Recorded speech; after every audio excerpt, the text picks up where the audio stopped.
Olá, gente! Bom dia, boa tarde, boa noite. Hoje nós vamos começar o estudo do capítulo 13, a Roma e os seus desvios. Eu acho que é isso. Peraí, deixa eu confirmar aqui de novo. O Império Romano e seus desvios. Fiquem aqui comigo e vamos para mais um estudo. Os desvios romanos.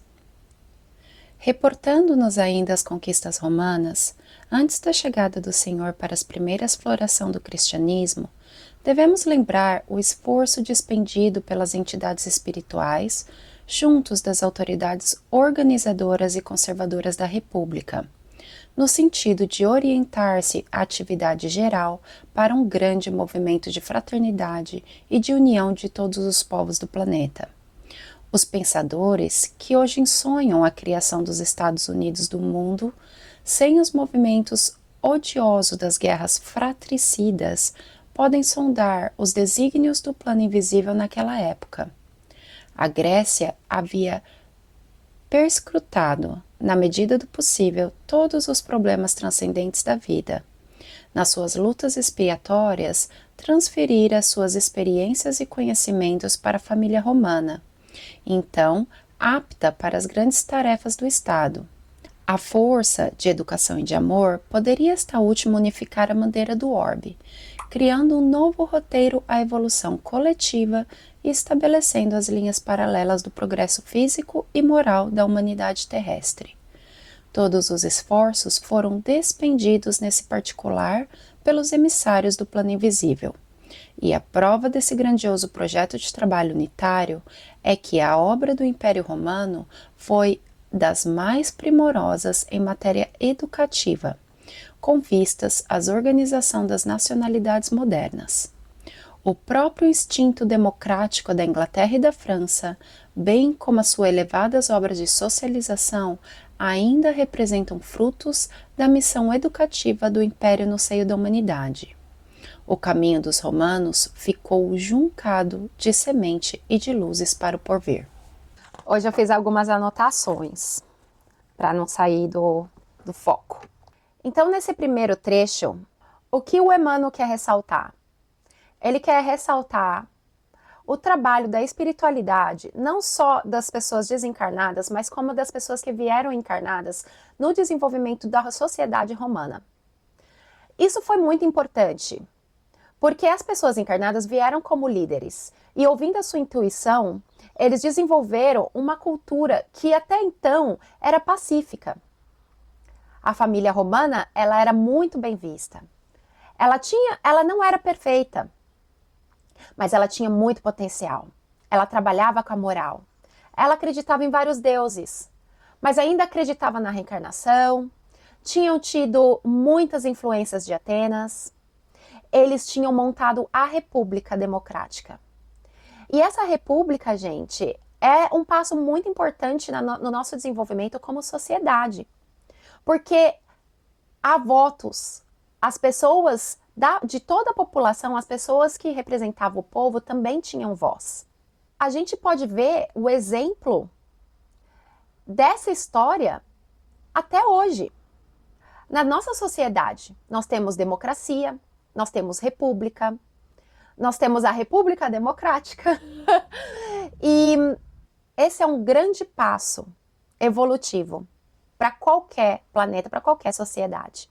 A realidade, contudo, é que se os mensageiros do Cristo conseguiram a realização de muitos planos generosos no seio de a comunidade de então, não podiam interferir na liberdade isolada da grande maioria dos seus membros. Porém, gente, infelizmente não, acredito que seja felizmente, o livre-arbítrio.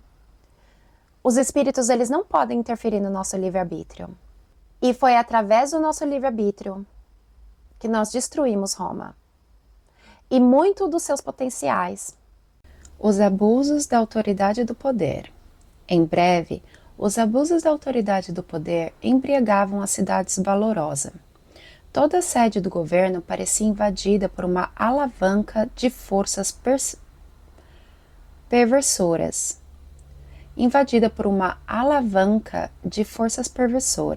Das mais baixas esferas dos planos invisíveis, A família romana, cujo esplendor espiritual conseguiu atravessar todas as eras, iluminando os agrupamentos da atualidade, parecia atormentada pelos mais tenazes inimigos ocultos, que aos poucos lhe minaram as bases mais sólidas, mergulhando-a na corrupção e no extermínio de si mesma, dada a ausência de vigilância de suas sentinelas mais avançadas.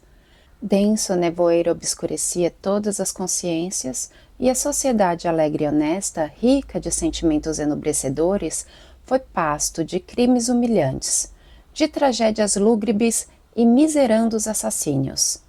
As classes abastadas aproveitavam a pletora de poder instalando-se no carro da opressão, que deixava atrás de si um rastro fumegante de revolta e de sangue.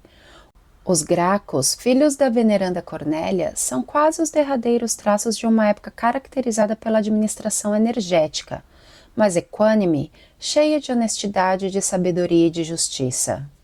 Apesar da sociedade romana ter herdado os conhecimentos de Atenas, terem progredido muito, eles começaram a declinar na sua moralidade, se deixando levar pela vaidade, pela arrogância, pelas festas excessivas, pelo bacanal, que são festas que tem, vamos dizer, sexo, droga e rock and roll, right?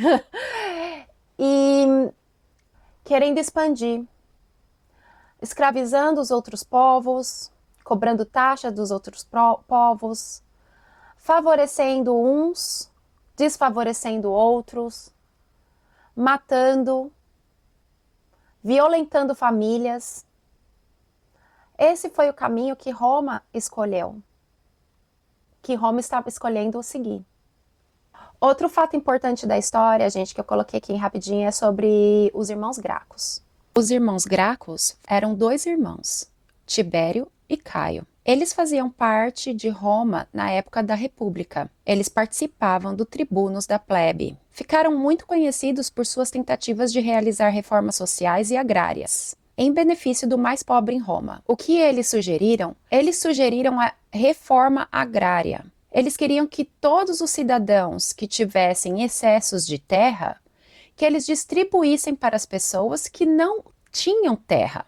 E por isso foram perseguidos. E um deles, de acordo com a história, se matou para não ser capturado. Os chefes de Roma. Depois de Caio assassinado no Aventino, embora se fizesse supor um suicídio, instala-se definitivamente um regime de quase completa dissolução das grandes conquistas morais realizadas. Eu só comentando aqui rapidinho, pessoal, o que ele quer falar é que, lembra do Caio Graco que a gente acabou de falar? Eles fizeram supor que ele tinha se suicidado, mas Emmanuel diz aqui que não foi. Ele foi morto mesmo, ele foi assassinado. E depois disso, a República entra em queda e eles começam a mudar o sistema político de Roma para um sistema imperialista. Continuando. Sob Mário ao poder, depois das vitórias contra Jugurta e contra os germanos, que haviam, por sua vez, invadido o território das Gálias.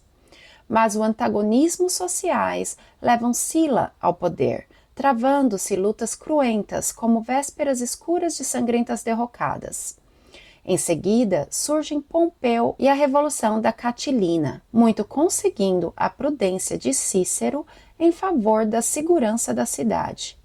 Verifica-se logo após o primeiro triunvirato, com a política maneirosa de Caio Júlio César, que se alia a Pompeu e a Crasso para as supremas obrigações do governo.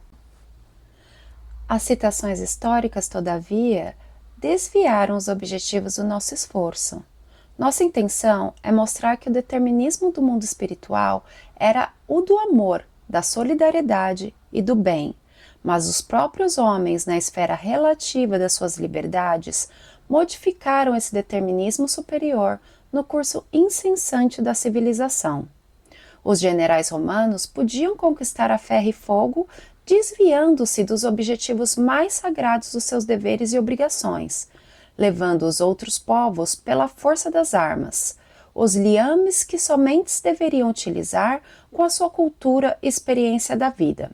Mas seus atos originaram os mais amargos frutos de provação e sofrimento para a humanidade terrestre. E é por isso que, em sua quase totalidade, entraram no plano espiritual, seguidos de perto pelas suas numerosas vítimas, entre as vozes desesperadas das mais acerbas acusações. Muitos deles, decorridos decênios infidáveis de martírios expiatórios, podiam ser vistos sem as suas armaduras elegantes, arrastando-se como vermes ao longo das margens do Tibre, ou estendendo as mãos asquerosas como mendigos detestados do Aquilino. Depois do assassinato de Caio Graco, nós temos o declínio da República e a ascensão do Triunvirato. E como vocês podem ver aqui nesse trecho de Os Chefes de Roma, tem bastante menção à história. Quem que veio depois, quem foi eleito, quem não foi eleito, quem que estava governando. E é só uma pequena demonstração de que o foco foi mudado. O foco, o determinismo daquela época era a bondade, o amor. Isso que a espiritualidade estava tentando trabalhar nessa nossa sociedade. Estava tentando trazer a evolução para nós através do amor, da fraternidade, da educação, do conhecimento. E o foco foi totalmente mudado para o determinismo de civilizações. Então, você estava expandindo e civilizando um local, tomando conta de outro território, tomando conta de outro território, e outro, e outro. E onde que ficaram aquele determinismo básico que tínhamos antes? Que era do amor, da fraternidade, da comunhão, o conhecimento. Isso deixou de ser explorado e virou uma guerra. Lutas incessantes por propriedade, saqueamentos de civilizações que já existiam, não respeito à cultura dos outros povos. E assim se foi. E nesse mesmo trecho, gente, é muito legal. É bom mesmo que o Emmanuel mostra as consequências dos atos das pessoas. Há duas maneiras de você ajudar um irmão no seu crescimento, na sua evolução. Vamos supor que eu sou uma pessoa que não sei falar não. Que eu sou uma pessoa que eu tenho problema de confrontar os meus problemas. Eu tenho medo de confrontar as pessoas. Por alguma questão interna. As pessoas ao meu redor, elas podem me ajudar com a minha evolução de duas formas. A primeira poderia ser: Kelly, você já percebeu que você não quer confrontar a situação, mas às vezes é necessário que você coloque a sua opinião e blá blá blá, e me mostrar o caminho para eu ir podendo treinar? Ou você pode me ajudar com a minha evolução, me fazendo sofrer, se aproveitando disso. Você sabe que eu não sei falar não, então você me pede coisas que outras pessoas não fariam, que você mesmo não faria. E você me coloca em situações difíceis. Eu vou crescer, uma hora eu vou chegar, vou ficar exausta desse seu comportamento, porque burra a gente não é, a gente nunca é. Você vê, você só não quer enfrentar. E aí eu vou acabar enfrentando essa situação e vou falar: isso não vai mais acontecer comigo. Evoluir. Mas eu poderia ter evoluído da outra forma também. Roma era um império cheio de potencial, que recebeu muitos ensinamentos, que tinha um povo muito inteligente, trabalhador, mas decidiu se render à vaidade, à arrogância, ao egoísmo. E Emmanuel menciona aqui que muitos dos imperadores, muitos desses generais poderosos, em reencarnações depois, eles foram vistos ao redor do rio Tibre, se arrastando como mendigos, asquerosos, sendo maltratados. Esse é o negócio, galera. Tipo, não é castigo de Deus. São consequências de nossos atos. O século de Augusto. Terminados os triunviratos, eis que ia cumprir-se a missão do Cristo, depois de instalados os primeiros Césares do Império Romano. A aproximação e a presença consoladora do Divino Mestre no mundo era motivo para que todos os corações experimentassem uma vida nova, ainda que ignorassem a fonte divina daquelas vibrações confortadoras. Em vista disso, o governo de Augusto decorreu com grande tranquilidade para Roma e para o resto das sociedades organizadas do planeta. Realizam-se gigantescos esforços edificadores ou reconstrutivos. Belos monumentos são erigidos. O espírito artístico e filantrópico de Atenas revive na pessoa de Mecenas, confidente do imperador, cuja generosidade dispensa mais carinhosa atenção às inteligências estudiosas e superiores da época, quais Horácio e Virgílio, que assinalam, junto de outras nobres expressões intelectuais do tempo, a passagem do chamado século de Augusto, com as suas obras numerosas. Jesus veio depois da queda do triunvirato. Roma já não era mais governada por 3 pessoas. Agora Roma tinha somente um imperador, o Augusto. Quando Jesus veio à Terra, a sua vibração era tão grande, o amor de Jesus é tão grande. E com certeza a gente teve colaboração de seus profetas, das pessoas que estavam encarnadas, espíritos de luz encarnados que também vieram junto com Jesus para auxiliar a sua caminhada. Como havíamos dito no vídeo anterior, Maria, Simeão. E a vibração deles era tão grande que se estabeleceu um período de paz na Terra inteira. Todas as civilizações experienciaram um período de paz na época que Jesus estava na Terra encarnado.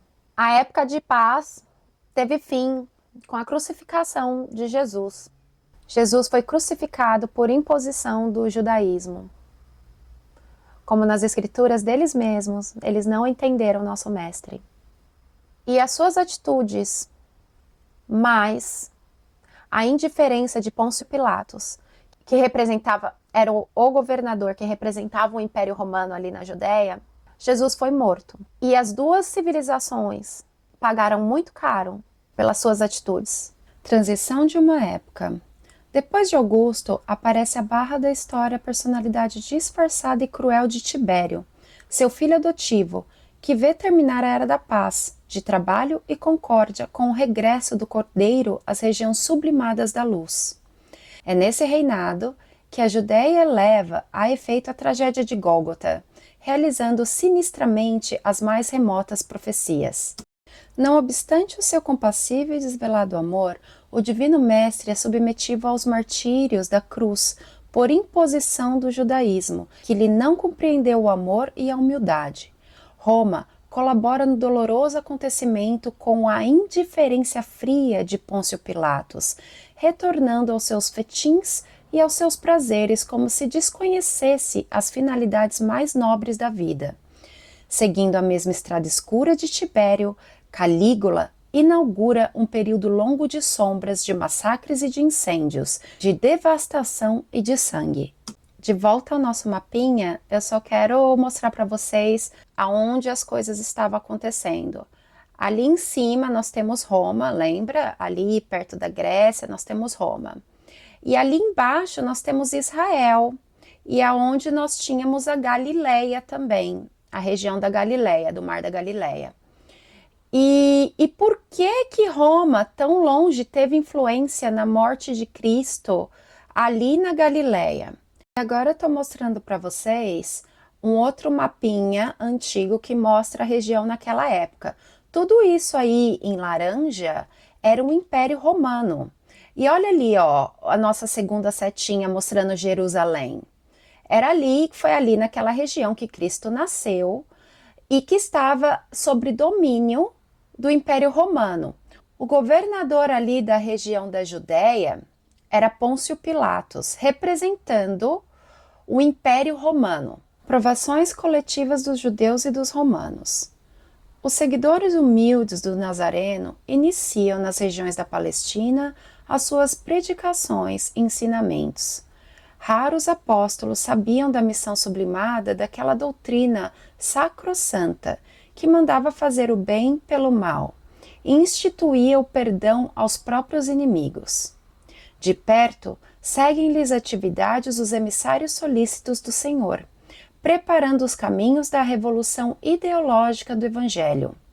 Esses mensageiros do alto iniciam igualmente e de modo indireto o esforço do auxílio ao império na sua dolorosa provação coletiva. Um perfeito trabalho de seleção se verifica no ambiente espiritual das coletividades romanas. Chovem inspirações do alto preludiando as dores de Jerusalém e as amarguras da cidade imperial.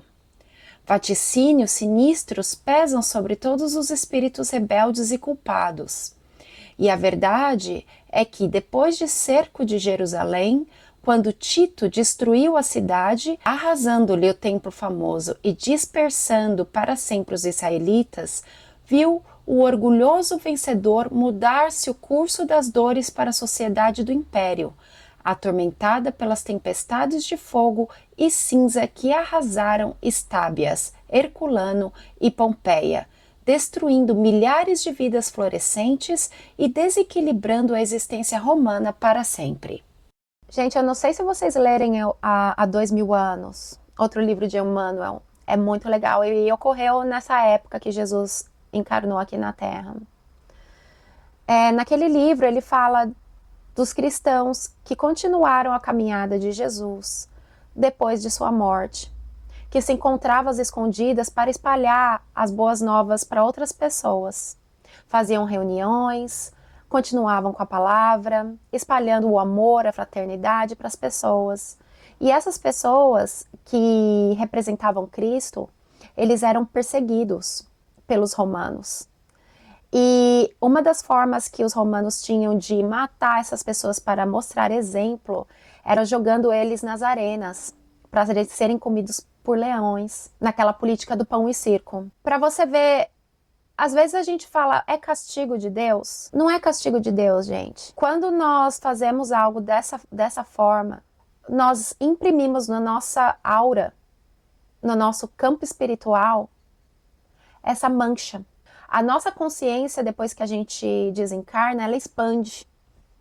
Então nós ficamos muito mais conscientes dos nossos atos. Nós ficamos mais conscientes da nossa moral e da caminhada que temos que levar para evoluir. E aquela atitude de matar o nosso irmão, de fazer mal ao outro, ela se torna dor, remorso. Porque quando você desencarna, é mais fácil de você entender que nós somos um. Que quando você faz ao outro, você faz a si mesmo. E essa é uma realidade muito difícil de se entender, porque nós temos essa consciência separatista de que o outro é o outro, ele não é você. Quem foi Tito? Tito foi um imperador, mas antes de ser imperador, ele ficou famoso por acabar com a grande revolta judaica, que foi causada pela insatisfação dos judeus perante o Império Romano, que proibia a sua religião, e também por excessos de taxas, de impostos que eles cobravam. Fim da vaidade humana. O Império Romano, que poderia ter levado a efeito a fundação de um único Estado na superfície do mundo, em virtude da maravilhosa unidade a que chegou à mercê dos esforços e da proteção do alto, desapareceu no mar de ruínas, depois das suas guerras, desvios e circos cheios de feras e gladiadores. O imenso organismo apodreceu nas chagas que lhe abriram a incúria e a impiedade dos próprios filhos. E quando não foi mais possível o paliativo da misericórdia dos espíritos abnegados e compassivos, dada a galvanização dos sentimentos gerais na mesa larga dos excessos e prazeres terrestres, A dor foi chamada a restabelecer o fundamento da verdade nas almas. Da orgulhosa cidade dos imperadores não restaram senão pedras sob pedras. Sob o látego da expiação e do sofrimento, os espíritos culpados trocaram a sua indumentária para a evolução e para o resgate no cenário infinito da vida. E, enquanto muitos deles ainda choram nos padecimentos redentores, gemem sobre as ruínas do Coliseu de Vespasiano os ventos tristes e lamentosos da noite. Aquela região ali da Judéia, que Pôncio Pilatos governava, ela entrou em guerra. Os judeus, eles não estavam satisfeitos com os impostos, com a religião que era imposta. Então eles queriam ser livres, eles entraram em guerra com Roma. O que também causou muitas mortes, que foi ali que o imperador Tito, antes de se tornar imperador, destruiu, matou, acabou com aquela guerra, matando muitos judeus, acabando com essa guerra. Mas essa só foi a primeira das 3, tá? Mas você vê que aí tem esse declínio. E para Roma também não foi diferente. Eles continuaram a expandir, continuaram fazendo guerra, continuaram com suas festas luxuriantes, ignorando o povo. E mais uma vez eles cometeram mais um erro. Como a gente não aprende com a história, né? O que destruiu o Império Romano não foi o fato deles terem matado o cordeiro. O simbolismo deles terem matado o cordeiro já mostra a sua destruição antes disso. Um povo que não está apto a assumir e a receber o evangelho não tem como governar por muito tempo. Governar por medo não dura muito tempo. A fraternidade, o amor sim, o respeito, o medo, ele precisa ser mantido para durar. E Roma acabou.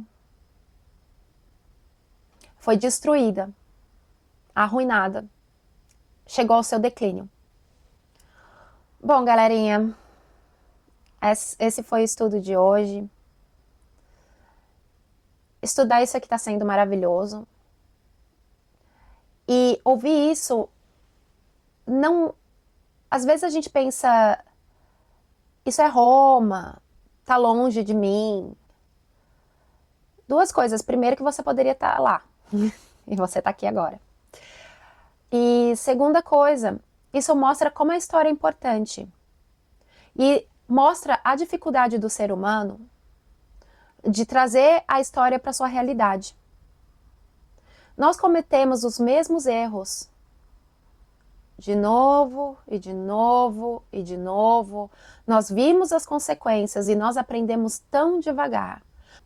Porque nós não conseguimos trazer aquela experiência para dentro de nós. E nós acabamos escolhendo aprender indo pelo caminho tortuoso, da mesma forma que aqueles povos antigos ou que alguém anterior a você fez. Muitas vezes nós não ouvimos os nossos pais com a experiência que eles têm. E cometemos os mesmos erros que eles cometeram, porque nós precisávamos ver. Algumas experiências podem ser inofensivas, mas algumas não.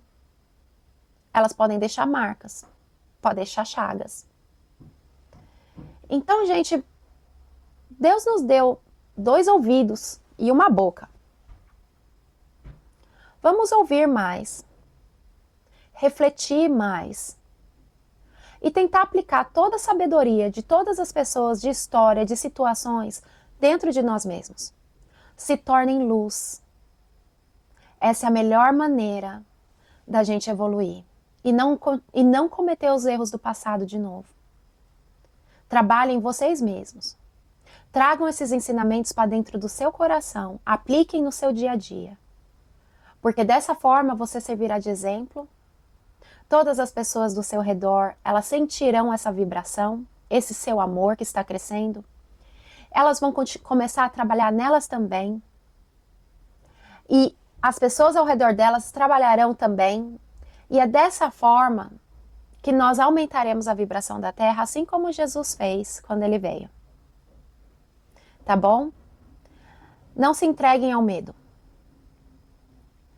Porque o que tem que acontecer, vai acontecer. Você com medo ou não. Você só pode mudar aquela realidade se você perder esse medo de olhar para a situação. O medo não é ruim. O medo está inserido no nosso DNA para a nossa evolução. Só que nós não podemos nos esconder dele. E se não enfrentarmos os nossos medos, eles vão continuar nos consumindo. Tá bom? Deixo essas frases para vocês refletirem. Dá-lhe Jesus.